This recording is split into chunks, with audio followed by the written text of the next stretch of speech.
All right. So thank you all for being here tonight.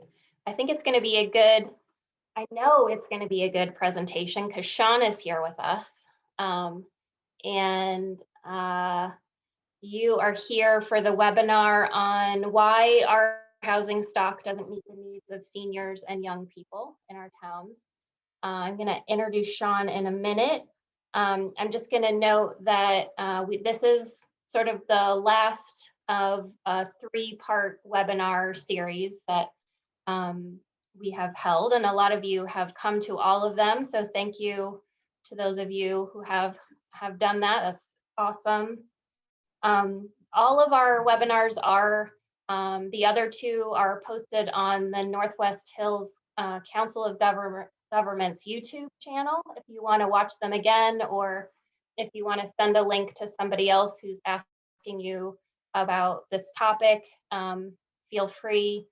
I think you can just go to YouTube and, search Northwest Hills Council of Governments and our YouTube channel will pop up. And we will post this one on that channel as well as soon as we can following the forum. If you have ideas for other topics that you think would be of interest to lots of folks on affordable housing or housing issues in Northwest Connecticut, feel free to either type them in the chat box or email them to me, and I'll see if we can, get a guest speaker to speak on that topic. And I do think that uh, as some of you know, we are working on a short video with a local filmmaker to show affordable housing in our region. And we're interviewing some of the folks, volunteers who helped create that housing.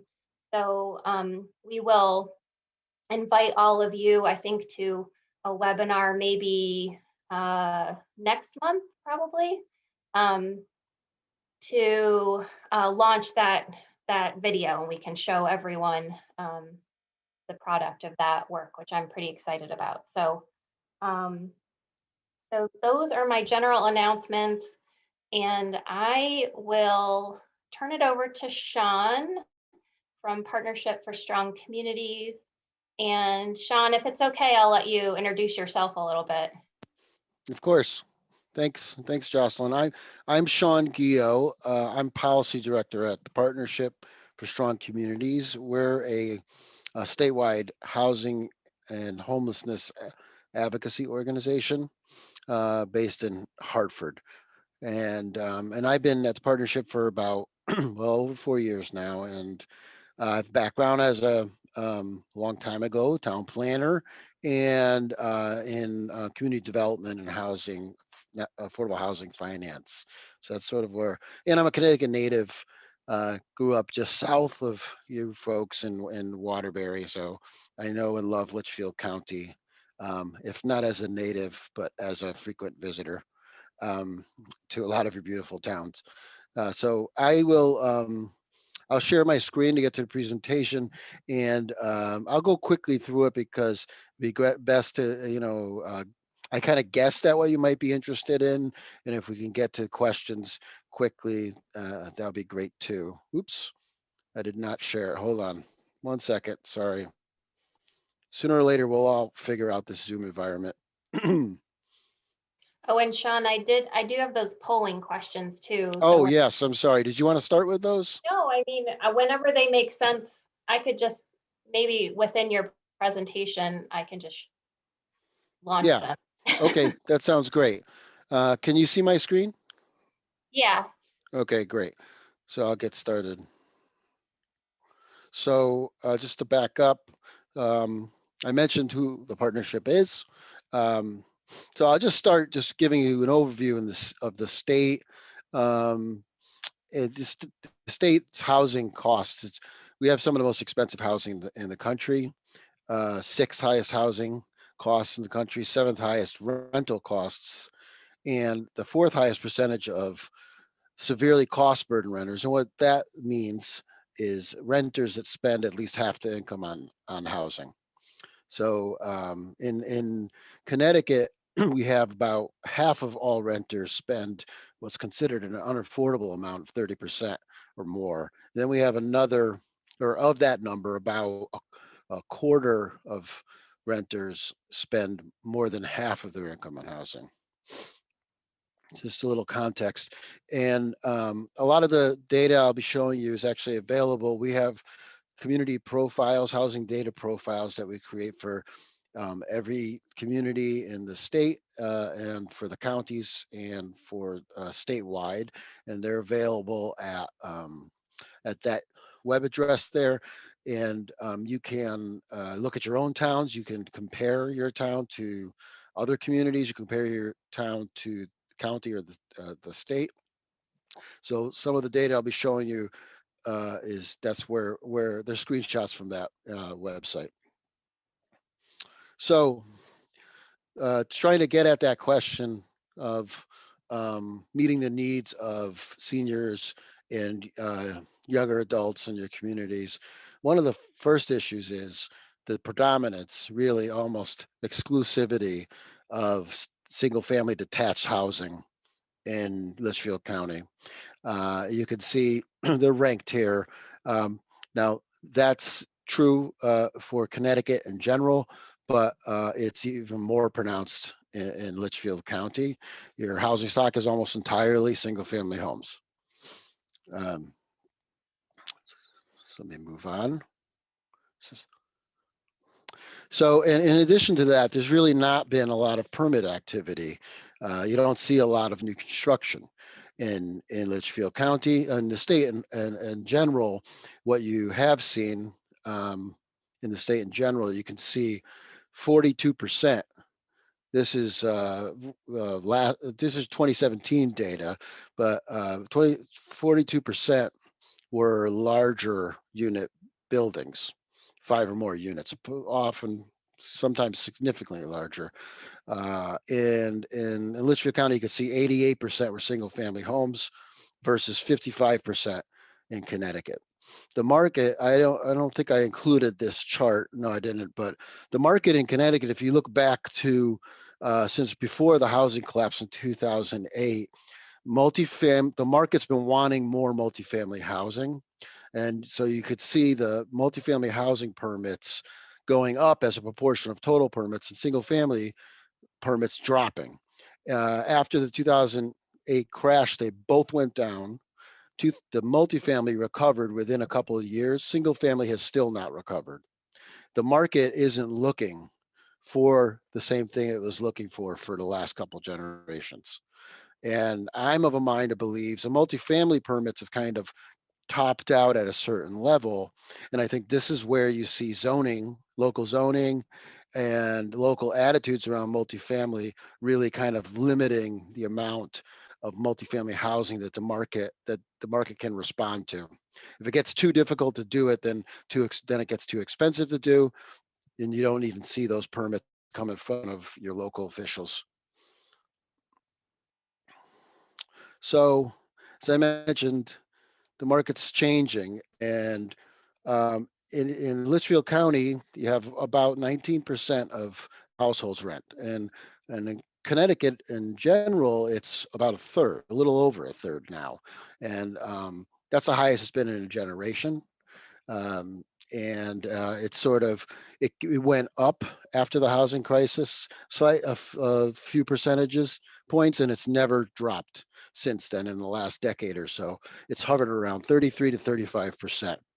So as we talk about, Connecticut and people that live in Connecticut, and you think about the political dialogue around, who a Connecticut is. Well, 1 out of 3 households are actually renters, and I think I don't think it's our point of dispute that generally we talk mostly about homeowners, right?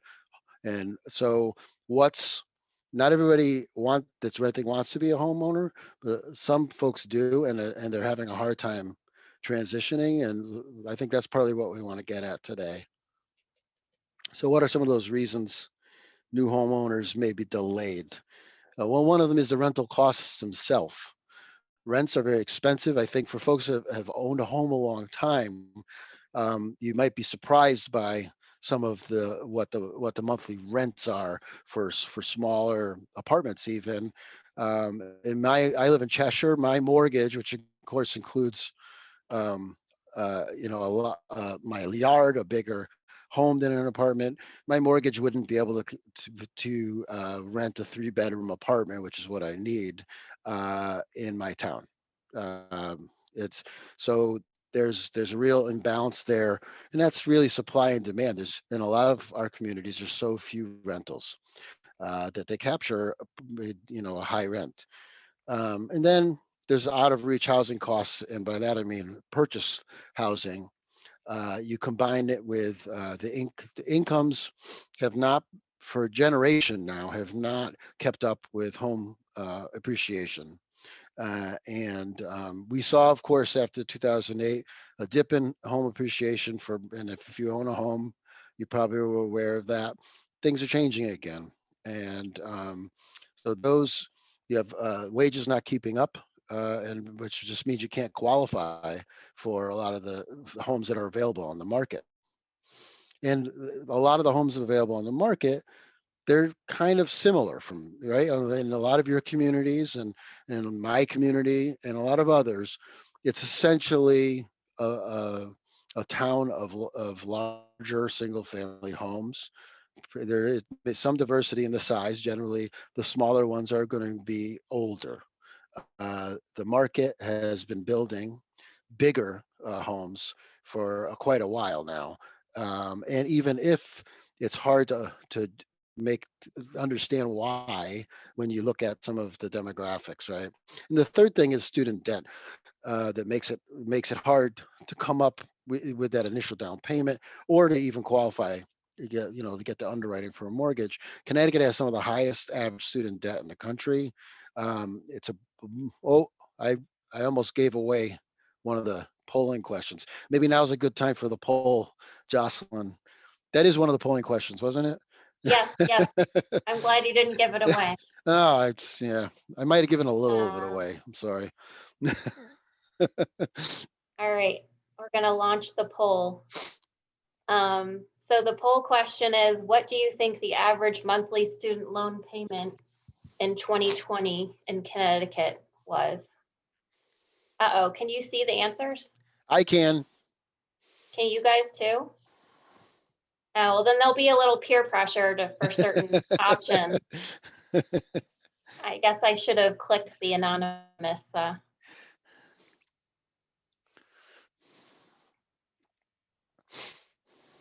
right, we got 26 of 30 of, oh, 28 of you have responded. Um, all right. So can you guys see what everyone else voted for? Oh, no, you can't. Okay, only Sean and I. Okay. Okay. Um, share results. So 46% of you said $225 a month. Sean? That is the correct answer.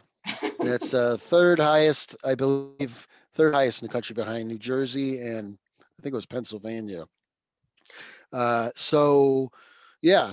So, when you think about your own household costs, and many students now carry debt for very many years, and some of us it's a lot more than $225 a month.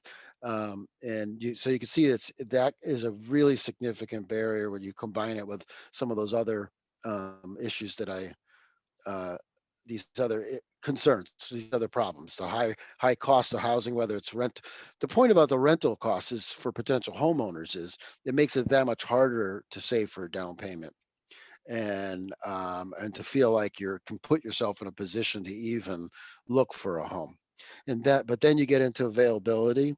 You work somewhere and you live somewhere, and perhaps you want to stay where you live in the town you want to live. But what's available if you are renting in that town for home ownership? What's available in the town you want to move to? Whether it's for different environment, schools, and your price range, what's available? And the question often is, and that's sort of starter market. The answer is not very much.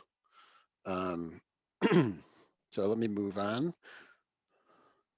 All right. So this, I got to come up with a better graphic, but this is essentially an issue that a lot of Connecticut towns are facing, and is we have an older population. The median age in Litchfield County I looked up is 46, which is older than state average, but the state average median is also very high. It's over 40. It's almost 41. So we have an older age, an aging demographic of population, and we have younger adults trying to sort of start out in this housing market I described. So, and what the collision is often going through this with my own mother right now.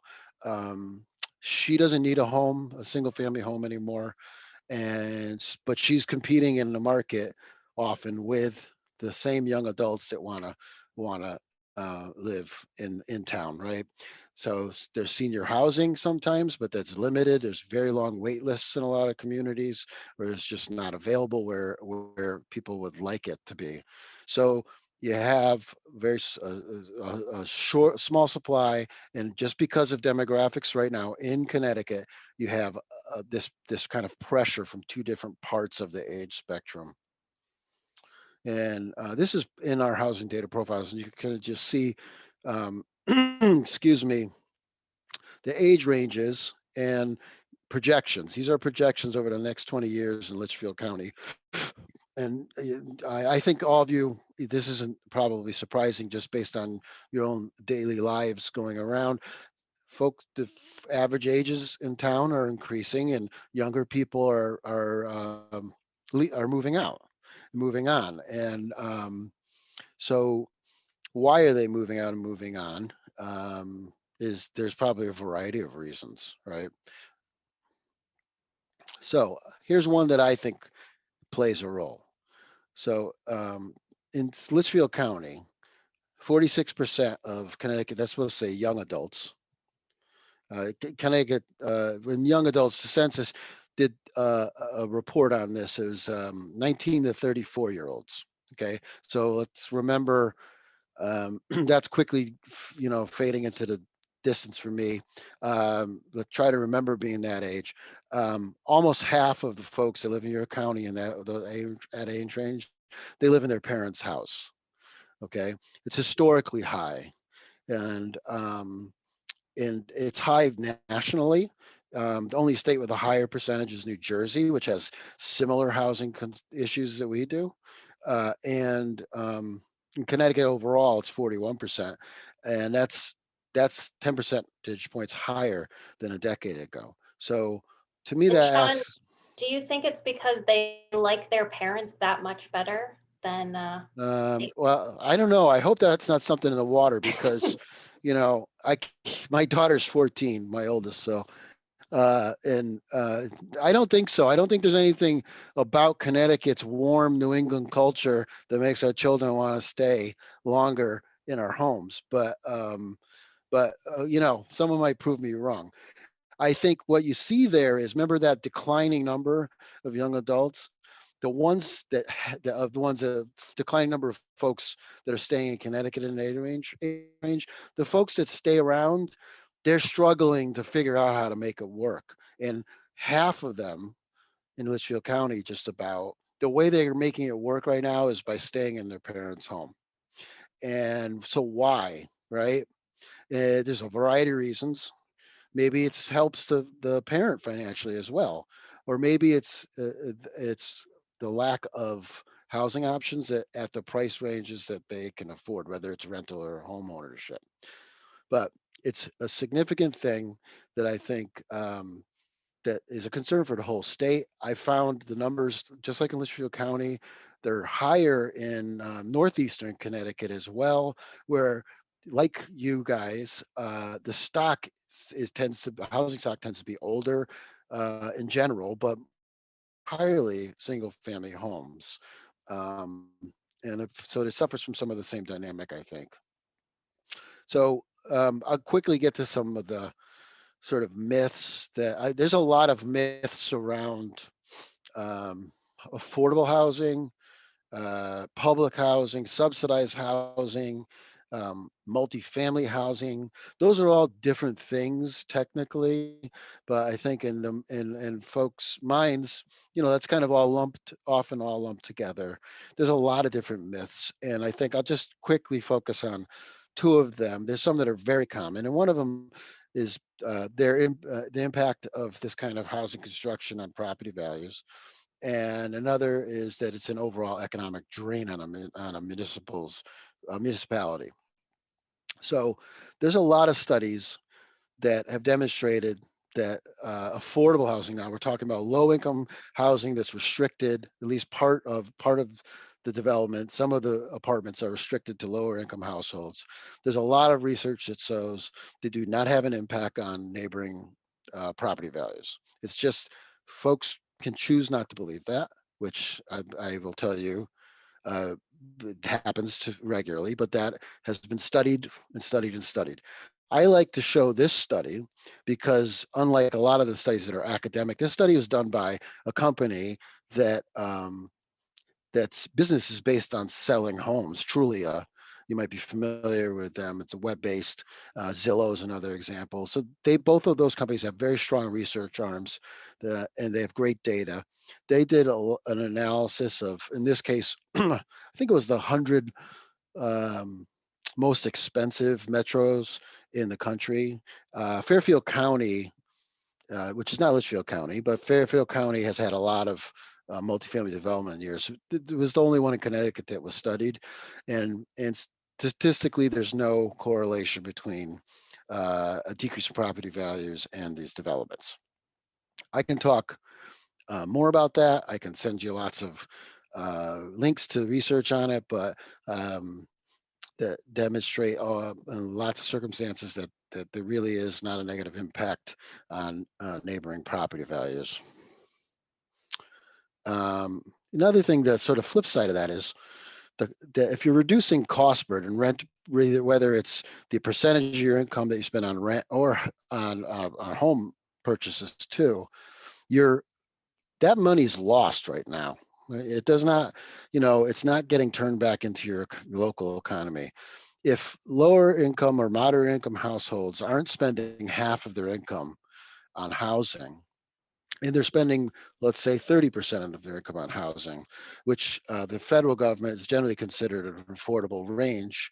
In Connecticut, if we took every household that spends 50% of their income on housing and magically made it so they only had to spend 30% of their income on housing annually, they would be turning about $1 billion back into disposable income. And we know households, the lower you get on the income scale in a household, the closer you get to 100% of disposable income gets put back into the economy. And the lower you get into the income scale, the more likely it gets put into the local economy, local businesses, food, restaurant, but also things like education, higher education, things like that. There's studies that demonstrate that as well. And one other thing I just want to mention quickly is that this study, this was in Massachusetts. There's a, if I believe a lot of you, or at least some of you, might be on planning and zoning commissions. I've served on them. As I said, I was a municipal planner.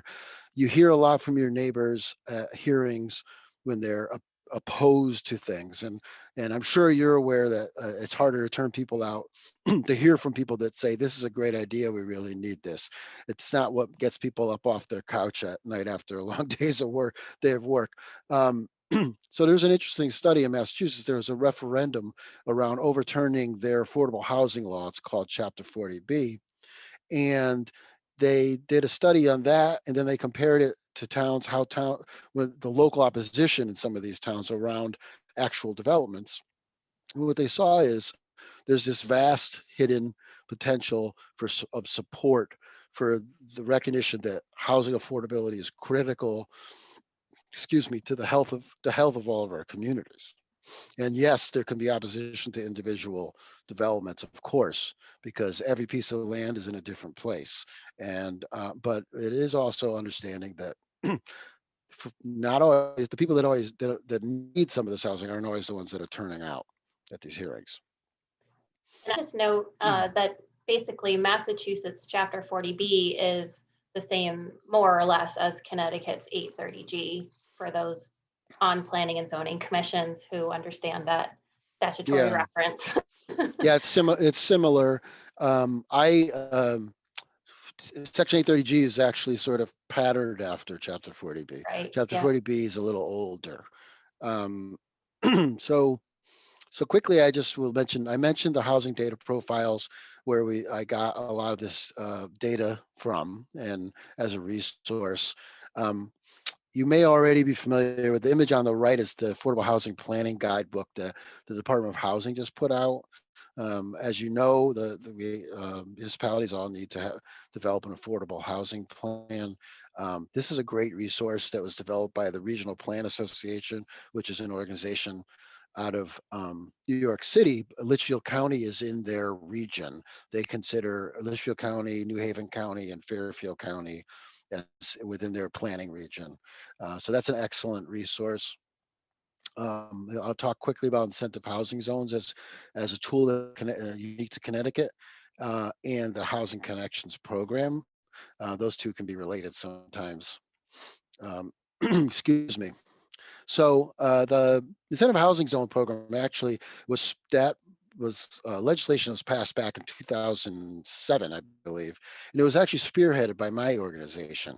I was part of it as but not as a sort of a coalition member. I didn't work at the partnership at the time, but it was conceived by a very broad coalition of folks as a way to try to incentivize towns to create more housing, particularly in their town and village centers or places where there was existing infrastructure, whether public water, transit, bus stations, um, or sewer. So that passed back in 2000, I think 2007 or 8. I should know that. And what's unique about it is it's not a mandate, it's an incentive program. It's something, it encourages towns to do something and tries to actually reward towns for doing something. And it's within town's own zoning ordinances. So location, appearance, and sort of the amount of housing is all under the purview of the town still. The incentive part comes in that the state has funds that they will actually pay the town for adopting the zones and when there's actually building permits. So it's a two-part process where um, there's a reward for actually doing the planning and creating the zoning, because that can be onerous in itself. I'm sure if you anytime you make amendments to your zoning, it's a lot of work. But then if you can attract some development to that into that zone, there's and more payments from the state based on the number of building permits that get issued. Um, so there's about 11, not about, there's 11 adopted zones in the state right now. And I can refresh my memory right before the meeting. 4 of them are in Litchfield County. So some of you probably have much more practical experience with this than I do. I'm aware of Barkhamsted is one of them. Um, but there's 4 in Litchfield County. And then there's a number of zones, very similar zones across the state that are like incentive housing zones in the sense that they're trying to direct sort of a slightly higher density housing in certain parts of their towns. There's one that's going through the adoption process right now, which if memory serves is also in Litchfield County, which is Watertown, but I don't think it's in your cog, Jocelyn, right? Excuse me. Excuse me. And lastly, I just wanted to show you, I mentioned the Housing Connections program. It's part of an organization called LISC, which has worked in several of your communities. Local Initiative Support Corporation. I used to work there. They have a program called Housing Connections where they work in rural and suburban communities to try to uh, give technical assistance, organizational assistance to local folks that are trying to organize around how to create more housing options in their community. And I like to use them as an example. First of all, I think it's a unique program, and they've had real results in a lot of communities like yours, if not actually some of yours, in fact. And the product that results is almost always one that I think most people would agree seems to fit in with the communities. This one is not in your area, Old Saybrook Ferry Crossing, developed by a nonprofit, and it's uh, not what am I trying to say about it? I don't have to say anything. Here it is. It's 16 rental units.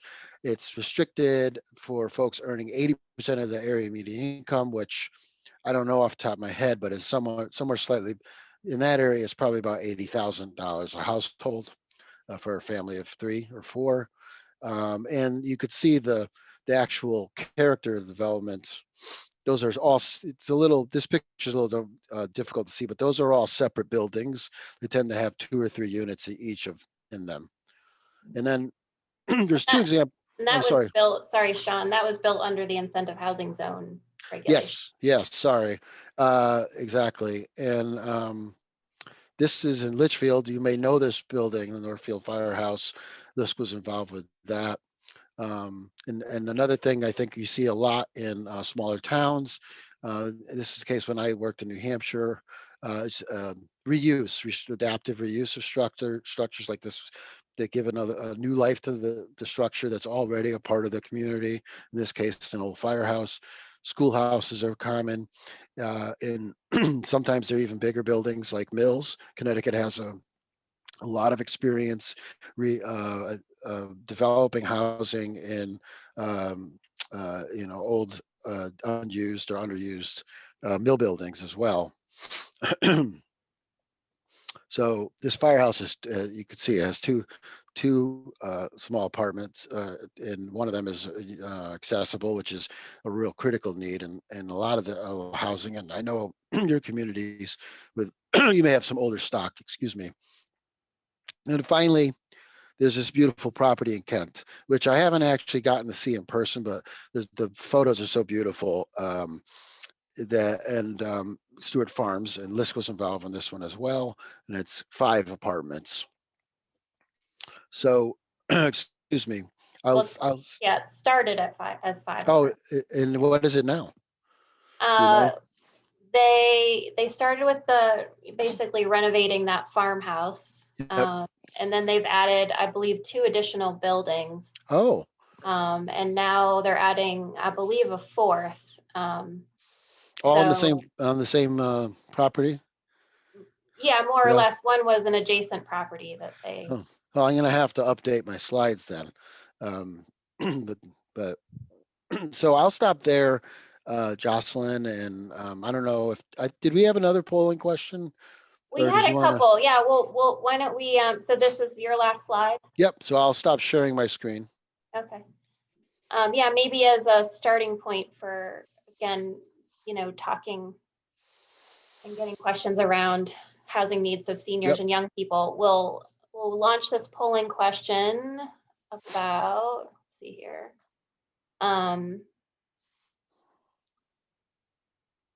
So the question is, how many different types of housing have you lived in over your lifetime?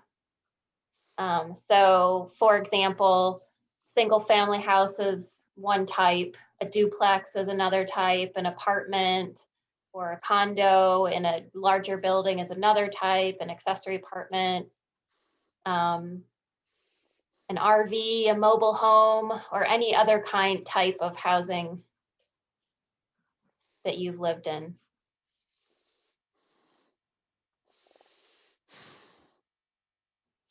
I think this was actually an exercise that some folks on the land use planning listserv were doing, just like thinking back about how many different types of housing they've lived in over the course of their lives.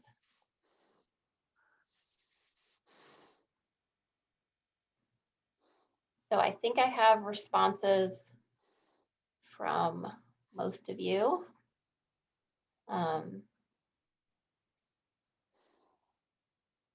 I'll show you the results. So it looks like most people have lived in at least 2 or 3 different types of housing. Some have lived in 4 or more types of housing. Only one of you have only lived in one type of housing your whole life. Um, and again, this is just sort of another thing we're thinking about, over a resident's lifetime. If we mostly just have one type of housing in our town, it obviously limits, who can live here. Jocelyn, I was thinking about this because we talked about how I did this survey as well, and one thing, I lived on Cape Cod for many years, and they also have a lot of single family homes. And one thing I thought about afterwards is one thing you see there a lot is house sharing between unrelated adults, Mhm. and and I've kind of grown to feel like that is sort of an indicator of gap in in housing supply as well, because I know in my own experiences that I would have gladly had an apartment, but you make do with the stock you have, right? So if I was going to take that survey again, I would want something that said single family home, but I was sharing it with someone else, because I think that happens a lot in some communities where you don't have that variety. Yeah. Um, I'll just launch the last polling question that we had here for fun, interactiveness. Um, and that is, now or in the next 5 years, would you or your parents or children like the option of living in a different type of house in your town than you live in now?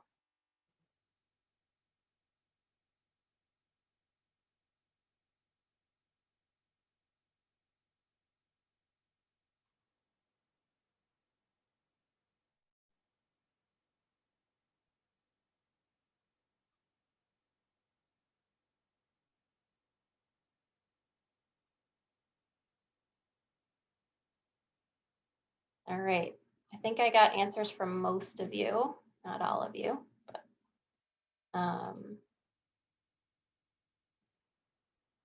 so it looks like 28% of you said yes, 48% of you said no, and 24% of you said you weren't sure.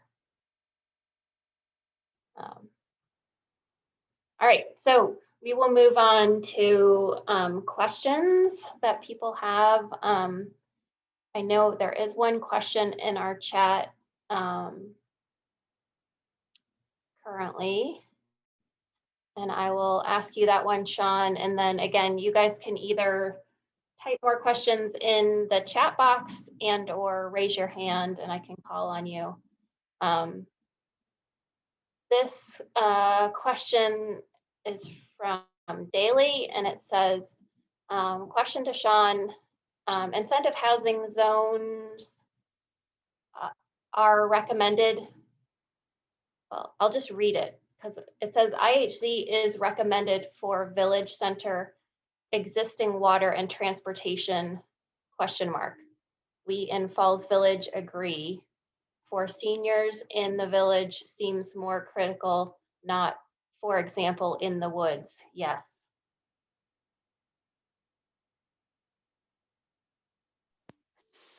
Um, I'm not exactly sure the question is, well, I would just say back up to say that incentive housing zone can be anywhere that a municipality chooses it to be. There aren't any requirements about the underlying location. There's requirements in terms of to be available to access the incentives in terms of the type of housing they develop. How many units per acre, that kind of thing. Um, And just quickly, Donna Hayes is on the call, and she's the land use administrator in Kent. So she has let us know that Kent Stewart Farms has 13 units now on 2 separate lots. that's wonderful. Yeah. Um,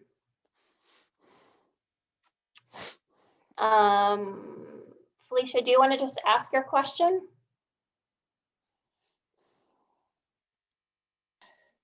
Um, Sean, hi. It Hi. seems like there is a significant deficit of single-story, energy-efficient homes that, would be ideal for seniors who want to age in place, and also for young people, starting out and wanting to keep their, overall monthly costs down. Do you see any um, incentives or increase in, um, a willingness to try to promote this, either through private development or, something through HUD. It just baffles my mind, given that, that some private developer hasn't come in and done this, or that there aren't certain programs geared towards this. Um, Geared towards single what? story, like single story, homes where seniors won't fall downstairs, Sure. right? Homes that could be easily convertible to accessible. Homes that were energy efficient. I know, Kate is on the call, and she works in that field, homes that are tight envelopes that you can have low heating and low air conditioning, bills. These homes are safe for our more vulnerable populations. They're, you know, have a lower monthly and annual maintenance for young people starting out.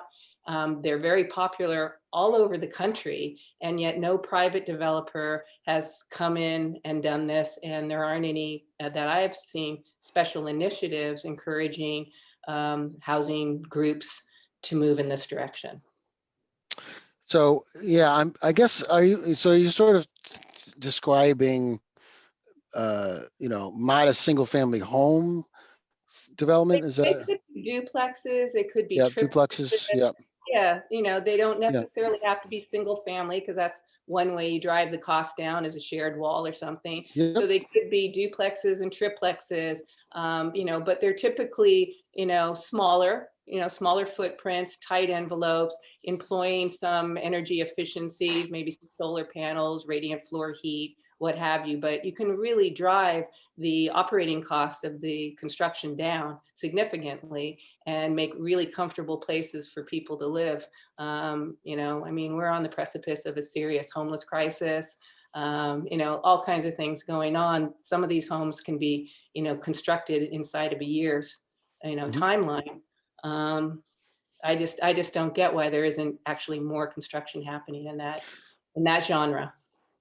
Yeah, I don't have an answer for you why it's not happening in your area. I do wonder though about developers want surety as much as they can, right? Time still time is money. So I wonder about the underlying zoning, if it, you know, the one thing, if not the only thing that a town could do to encourage this is to make sure it's simple to develop this type of housing if that's what the town wants. So that would be, one of my questions is that the case in your community and other communities that there's a part of town where the zoning ordinance says that this type of development is what we want to see, and we're going to permit it as of right, so that the process is simple, because Right, simple means less expensive. right. So permit of right with our P and Z might be a way to promote this. Always, uh, I understand, like I said, as a former planner and planning commissioner, the desire of communities to want to require special permits in order to review things. But it prevents development, even the stuff you want to see. Okay, good, thank you. I would also, I guess, just throw in there that, as we all know, the cost of land in Litchfield County and all of our towns is really pretty high. And, as Sean had mentioned in his presentation, the houses that the market is building are large, Um, so, and I think part of that is because of the land tied to the cost of the land as well. But so I just think those are a couple other things kind of working against smaller single story homes Yeah. being built. There's also, accessory dwelling apartments, or which could be attached or detached, or actually part of the original envelope of the home.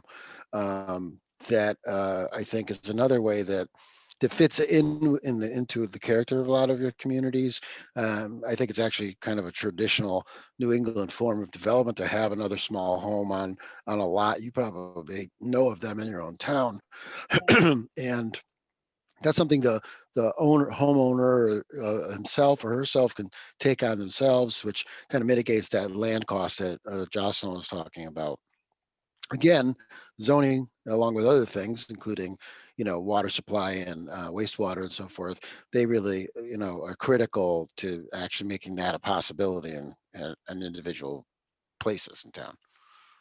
Yeah, I just scrolled down here and saw there was a message from, I think it's Kathleen, saying, I think it also has to do with the land cost. 1,000 square foot on one floor requires more land than 1,000 square foot on 2 floors. Yes, that's true. But I would take a wild stab and say that your minimum lot sizes are too big anyway. That's where the land cost is. It does not have to do with the single versus 2 stories. You don't need a half acre, let alone 2 acres for a single story home. And that's what's driving the excessive land costs. And Donna from Kent says that Kent has an incentive housing zone, and the property owner was negotiating with someone who would build multiple homes that were energy efficient, but the negotiations fell apart due to the cost to build versus the market demand.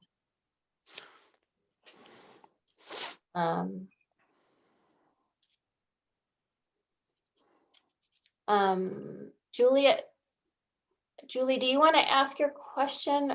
Do you want me to read it? I'll let you. Okay, I'll ask it.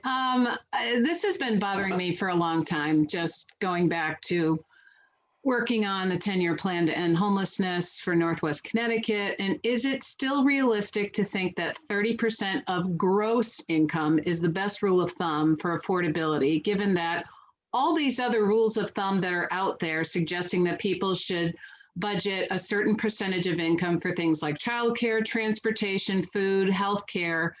All of those items are completely divorced from the reality of what those things now cost. And I'm just wondering why everybody is still clinging to 30% of gross income, and why I understand that gross income is an easy calculation, but honestly, everybody's got to pay income taxes. So everybody's looking at what that paycheck is net.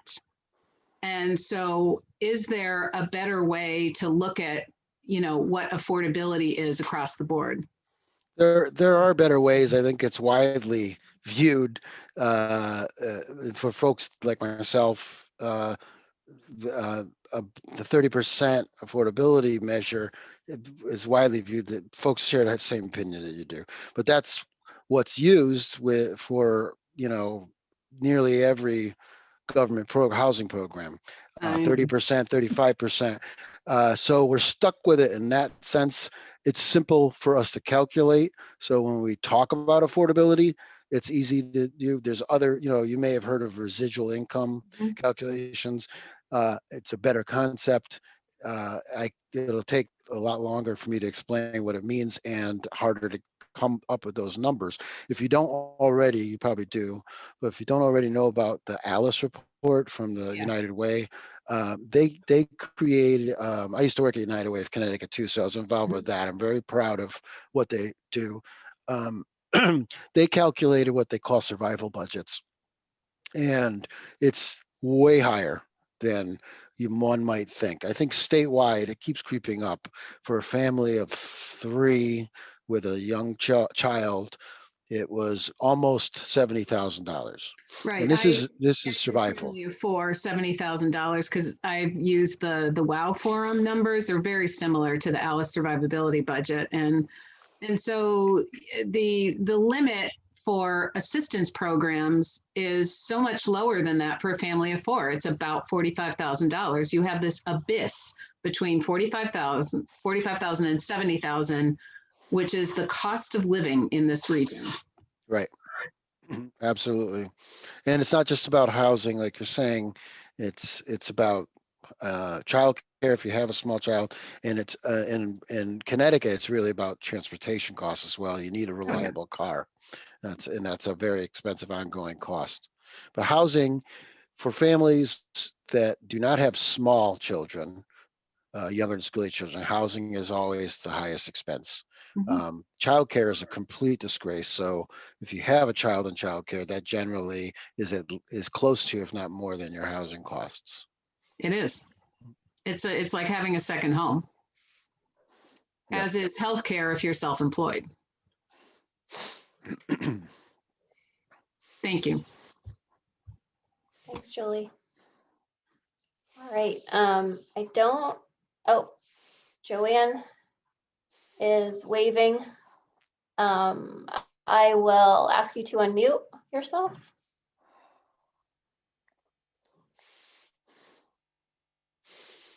Thank you. Jocelyn, in Cornwall, we have a problem. You're looking at that incentive housing is we really don't have a lot of infrastructure in any one place. And where we do have concentration, like West Cornwall, we have lack of infrastructure, problems like septic. And we don't have transit, and we don't have any large buildings or old factories that would easily be convertible into any buildings. But we did see on the COG slide you presented back in December, a whole bunch of other projects that are either ongoing or projected for the next couple of years. And they were all in process except the one that was noted as $2.5 million for Cornwall. And so those of us who were in Cornwall still haven't gotten an answer as to what that $2.5 million that apparently was put out as a request to the Department of Housing, what is that for? Sure. I believe that what you're referring to is basically a pipeline that the Regional Housing Council put together to show the pipeline of funding needs for creating affordable housing in our region, based on what we think what projects could potentially come down the road. If you saw that slide, it was kind of done by fiscal year. And again, it was a projection basically to show the Department of Housing, who asked us kind of what might be the need from our region in terms of funding for affordable housing. So we provided that to show them just kind of like, again, that pipeline of potential projects over the coming years and how much funding we would like the Department of Housing to potentially have available once specific projects were developed and applied for that funding. So it wasn't a specific request, it was a pipeline to show the department kind of what might be coming down the pike and what might at some point come before them as a specific application for funding from them. I guess what the question is that every other item on that sheet of paper out to 2022, every other one was, something in the works that we all know about or has happened already or is happening. And only the Cornwall project was undefined. Okay, again, I don't remember the pipeline chart. I don't have it seared into my memory, but I can tell you that that was a projection. It didn't, sorry? I said it's sort of seared into the mind of Cornwall people because we're wondering what it is. Okay, well, again, it's a projection, and if there was a project in your town, you would know about it. And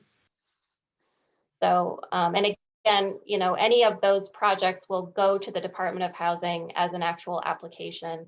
This was just to sort of give them an order of magnitude number about what our local housing organizations would need in terms of funding in order to in order to be able to create the number of units that the Department of Housing would like to see created in our region. I think Maggie, oh, Maggie, I'll ask you to unmute yourself. You have your hand up. Hi, I was just going to say that that figure in the so-called pipeline is basically just a way to put our foot in the door for the Department of Housing so that they know we're not just asleep at the wheel. We don't have any projects. We would love to have a project. We hope that by the time those years comes along, that we will have applications in and be doing something. But there is absolutely nothing beyond the possibility of asking for a grant for repairs at Cougaman that we have in mind. Thanks, Maggie. How can Oh, sorry, I muted you. I thought you were done.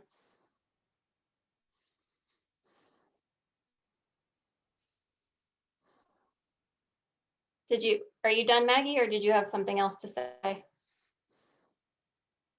I will assume that she's done unless she chats with me. All right. Let me see. It just says faculty, so I don't know who you are, but I'll ask you to unmute yourself. Hi, I'm Carolyn from Cornwall, and thank you for the presentation, Mr. Ghio. Or is it Gio or Ghio? It's Ghio. Thank Okay. you. So what I noticed in the presentation was that it felt to me very kind of broad in terms of regional Connecticut proposals. And I know, for example, the state puts out a plan of conservation and development in which it divides the regions according to what they see as priority areas. And in our region of Cornwall, our region is, our town is is labeled as a conservation area, meaning that the state of Connecticut believes that one of our most important priorities is to preserve the land, that is also an economic asset to Cornwall generally, and to the state of Connecticut. So I understand the premise that it's important to create affordable housing, but I also believe that it has to be done on a very individualized, in a very individualized way. And so when you mentioned, for example, that multifamily housing doesn't go through here because, or you said generally that a lot of planning zoning commissions fight it. In our town, there's not as much of a demand, and also there's a very strong interest as well in preserving our rural character in line with that conservation, the state's plan, and in line with our own plan of conservation and development. So I was wondering if you could address that issue, which is that the towns in our corner are very different from towns in other parts of the state. So proposals that, when you're making these proposals, globally for the state of Connecticut, they don't necessarily apply here. There's no question. The housing market, of Connecticut, there is no such thing. That housing demand and need is different in every community. And Jocelyn touched on Section 830G, Affordable Housing Appeals Act. Most communities won't ever have to won't ever see an application for that because the demand does not exist for that kind of housing in their community. The developers don't see a market for it. So I don't know Cornwall well enough to speak to it. But my point is less about development and more about can people live affordably in your community? Can people stay in your community? Can people find a place that works for them in their community? And if the answer is yes, then wonderful. But I think part of the planning process is really understanding what the needs are, both in your community and for the folks that work in your community, to really think about that and understand it may have nothing to do with new construction. It may have to do with adaptive reuse. You can divide a single family home into two. Your duplexes are not single family homes. They are less expensive to build. There's a lot of options that don't involve high-rise apartments. In fact, almost all housing doesn't involve high-rise apartments. And in Connecticut, about a quarter of all of our housing stock, it's actually a little more than that, is in buildings with 2 to 9 units. And so it's part of our heritage. It's part of, I don't know Cornwall that well, but I do know in Litchfield County, a lot of your village centers, that's what you're going to find. The parts of your towns that you love are not dominated entirely by single family homes. Litchfield County figured out how to do it before, how to be an affordable place for people of all ages.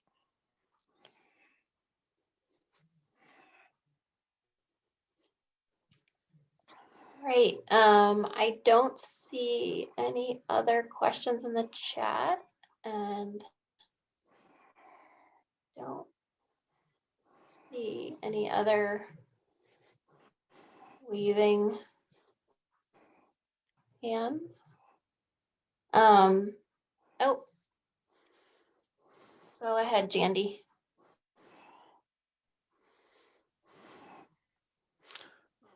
Oh, we still can't hear you for some reason. It says you're unmuted, but Maybe our headset? Headset. I just thank you, Jocelyn. And Sean, I wanted to thank you. I live in Falls Village, where we have an IHC that is being turned into a project of 16 units. And but the thing that was great was a couple of years ago when your partnership group came and gave a talk about economic development in small towns and about what the ages or the stages of ages and how it affects the economy in the town and how it affects the schools, how it affects the housing and everything else. And you gave us such a good grounding for that. Unfortunately, not everyone in the town came. They either didn't know about it or they didn't come, because for those of us who were there, it gave us such a good understanding of why and how we who are involved in the Falls Village Housing Trust, why we're doing the right thing for our town. And as somebody who's lived in Cornwall too, I'd like to say to my friends, the Cornwall people who are here, that our multifamily houses, once they're up, come and look at them, because you wouldn't mind having them in Cornwall either, because they do reflect the rural character. So it all can be done. The big problem I feel, as somebody who's moved around a lot in my life, the thing about oftentimes we shoot ourselves in the foot because we are the people who are already there, here. And sometimes we want to make all the decisions about our town and what happens. We think we know our town well, even though most of us do not know the kind of data that you're presenting to us tonight. And we think the people who are there are the ones who should be deciding what the plan is going to be for a town. And human beings just get in ruts, and we perpetrate racism, we perpetrate classism, we perpetrate all kinds of problems in our society when we cannot have open minds about doing something differently. We need to listen to groups like yours, Sean, and groups like the COG, who are giving us the information that will help us to open our minds and make decisions that will make it better. Thank you so much for inspiring us this way. Thanks, Jandy. I think it was probably my predecessor, David Fink, that came out to talk with you. And he is an educator, so I'm sure he'll be happy to hear that he left an impression with you folks in Falls Village. So thank you. all right. Well, I do try to keep these as short and sweet as possible. So I think that I will let you all go. And again, thank you so much for attending tonight. We will make this recording available on the YouTube channel. And again, if you have any thoughts or ideas on other webinars you would love to see, and you think lots of other folks would have a similar question, do email me or type it in the chat box before you head out. And thank you, Sean, so much for being here tonight. He had such a long day. He was testifying, he had another meeting, and then he still made it here tonight to I'm talk to us. very happy to join you. And Jocelyn, if anyone has any questions or I can be of any help, please have them reach out to me and or find some of the data I presented. I know I went through it very quickly, so if there's anything else I can do, please just let me know. Thanks, Sean. Thanks. Good night, All right. everyone. Thank you. Good night, everybody.